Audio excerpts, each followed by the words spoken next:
मेरा नाम है हरिया, मैं काम करता हूँ बहुत बढ़िया, खाता हूँ खाना और रोज गाता हूँ गाना। अरे यार, आज तो बहुत देर हो गई। इस खतरनाक जंगल को देखकर तो मेरे हाथ पैर ठंडे हो गए हैं। अगर मैं वक्त पर गांव नहीं पहुंचा तो मालिक बहुत नाराज हो जाएंगे।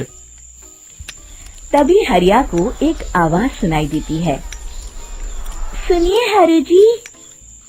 अरे, ये आवाज किसने दी? तभी हरिया को सामने कुछ दूर एक औरत खड़ी दिखाई देती है। अरे भाई, ये औरत अकेली इतनी रात को इस जंगल में क्या कर रही है? चलकर पूछना पड़ेगा। फिर हरिया अपनी बैलगाड़ी उस औरत के सामने लाकर रोक देता है और उससे पूछता है। अरे सुनिए, आप इतनी रात को इस खतरनाक जंगल में अकेली क्या कर रही हैं? तभी वो औरत मीठी आवाज में कहती है, अरे हरु जी, आप आ गए। मैं कब से आपका इंतजार कर रही थी। वैसे तो यहाँ से काफी लोग गुजर चुके हैं, लेकिन मैं खास आपका इंतजार कर रही थी। अच्छा, तुम सच कह रही हो? मुझे तो यकीन नहीं हो रहा है। वो क्या है ना, आज तक किसी ने मुझसे इतने प्यार से बात नहीं की। हाँ हाँ हरु जी, मैं सच कह रही हूँ। अब देर मत करिए और जल्दी से मुझे मेरे घर तक छोड़ दीजिए। हाँ हाँ, कौन सी बड़ी बात है, अभी छोड़ देता हूँ। आप मेरे पीछे बैलगाड़ी में बैठ जाइए और मुझे रास्ता बताते चलिए। फिर वो औरत हरिया की बैलगाड़ी में बैठ जाती है और हरिया बैलगाड़ी हाँकता हुआ आगे चल पड़ता है। फिर उस औरत के बताए हुए रास्ते पर चलते चलते हरिया बैलगाड़ी लेकर एक काली गुफा के आगे आकर रुक जाता है। हरिया उस औरत से पूछता है, हाँ देवी जी, आपका घर कहाँ है? यहाँ तो एक गुफा के अलावा और कुछ नहीं है। तभी अचानक वो औरत हवा में उड़ने लगती है। देखते ही देखते उसका सुंदर रूप एक डरावनी चुड़ैल में बदल जाता है और वो जोर जोर से हंसती है। अरे तू तो एक नंबर का बेवकूफ निकला।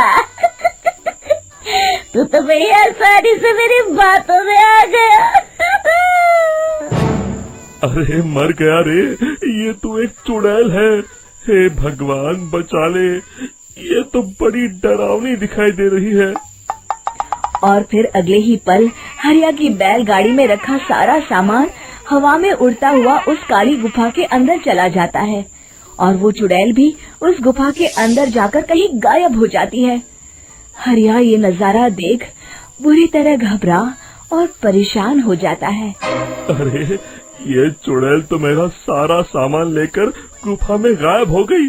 अब क्या होगा? अगर मैं गांव खाली हाथ गया तो मालिक मेरी अच्छी खबर लेंगे। मेरी इस बात का कोई यकीन भी नहीं करेगा। फिर आखिर वही हुआ। हरिया के मालिक चंपक सेठ को हरिया की किसी भी बात पर रत्ती भर भी यकीन नहीं हुआ। चंपक सेठ को लगा हरिया झूठ बोल रहा है और उसने ही लालच में आकर सारा सामान हड़प कर लिया है। फिर हरिया को बेईमान समझकर चंपक सेठ उसे काम से निकाल देता है। अगले दिन अपनी दुकान में परेशान बैठा चंपक सेठ गुस्से में बड़बड़ाता है। अरे, दुकान में तो सामान बिल्कुल भी नहीं है। अब मुझे ही शहर जाकर सामान लाना होगा। फिर वो अपनी बैलगाड़ी लेकर शहर चला जाता है। शहर से सामान लेकर जब चंपक सेठ वापस गांव लौट रहा होता है, तभी उसे एक आवाज सुनाई देती है। चंपक जी, ओ चंपक जी।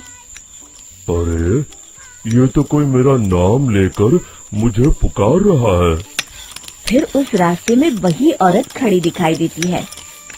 फिर क्या था, हरिया की तरह चंपक सेठ भी उस औरत के पास अपनी बैलगाड़ी लेकर जाता है और वो भी उसकी चिकनी चुपड़ी बातों के मुंह जाल में फंस जाता है। फिर चुड़ैल उसे भी अपनी गुफा तक ले जाती है और उसका सारा सामान लेकर गुफा में गायब हो जाती है। बेचारा चंपक सेठ लाचार होकर खाली हाथ गांव लौट आता है। फिर ये उस जंगल में रोज की बात हो जाती है। जो कोई भी शहर से कुछ लेकर गांव की तरफ लौटता, वो चुड़ैल उसे बेवकूफ बनाकर उसका सारा सामान लेकर गुफा में गायब हो जाती। एक दिन हरिया एक लकड़हारे को उसी जंगल की तरफ जाते हुए देखता है। फिर हरिया उसे रोकते हुए कहता है, अरे भाई, क्यों अपनी मौत को दावत दे रहे हो? मेरी बात मानो, आगे जंगल में मत जाओ, वहाँ एक बड़ी भयानक चुड़ैल रहती है। लकड़हारा हरिया की बातों को नजरअंदाज करते हुए कहता है, अरे भाई, मुझे पहले ही बहुत देर हो चुकी है, मुझे जाने दो भाई। शाम तक लकड़ियाँ काट कर शहर के बाजार में बेचना है। तुम अपनी ये कहानी किसी फुर्सत में बैठे इंसान को सुनाओ, मैं तो चला। इतना कहकर लकड़हारा वहाँ से आगे जंगल की तरफ चला जाता है। फिर अगले दिन गांव के मुखिया के घर के बाहर बहुत सारे लोग जमा हो जाते हैं। तभी हाथ में कुल्हाड़ी लिए खड़ा लकड़हारा कहता है, अरे मुखिया जी, अब आप ही हमें बचाइए उस जंगल वाली चुड़ैल से। हमारा सारा काम तो शहर से ही होता है। अरे मुखिया जी, उस चुड़ैल की वजह से तो मैं पूरी तरह बर्बाद हो गया हूँ। हम सबको मिलकर उस चुड़ैल का कोई इलाज करना पड़ेगा। तभी भीड़ में खड़ा वीरा कहता है, आप लोग चिंता मत करिए, कल से वो चुड़ैल किसी को नहीं लूट पाएगी। मेरे पास एक बहुत अच्छी तरकीब है। तभी चंपक सेठ उसका मजाक उड़ाते हुए कहता है, अरे तेरा नाम वीरा है तो क्या हुआ? तूने अभी उस चुड़ैल को देखा नहीं है? जाकर अपना काम कर, बड़ा आया। तब मुखिया जी कहते हैं, नहीं चंपक सेठ, मुझे लगता है हमें इस लड़के को एक मौका देना चाहिए। फिर सभी गांव वाले मुखिया जी की बातों से सहमत हो जाते हैं और वीरा शाम को एक बैलगाड़ी में कुछ सामान लादकर उस जंगल की ओर चल देता है। वीरा, ओ वीरा, कहाँ जा रहा है? तभी वीरा मुड़ के देखता है, वही चुड़ैल एक औरत के रूप में खड़ी है। अरे बहन जी, मैं आपको ही ढूंढ रहा था। देखिए, मैं आपके लिए क्या लाया हूँ। अरे वाह, तो खुद मेरे लिए इतना सामान लाया है।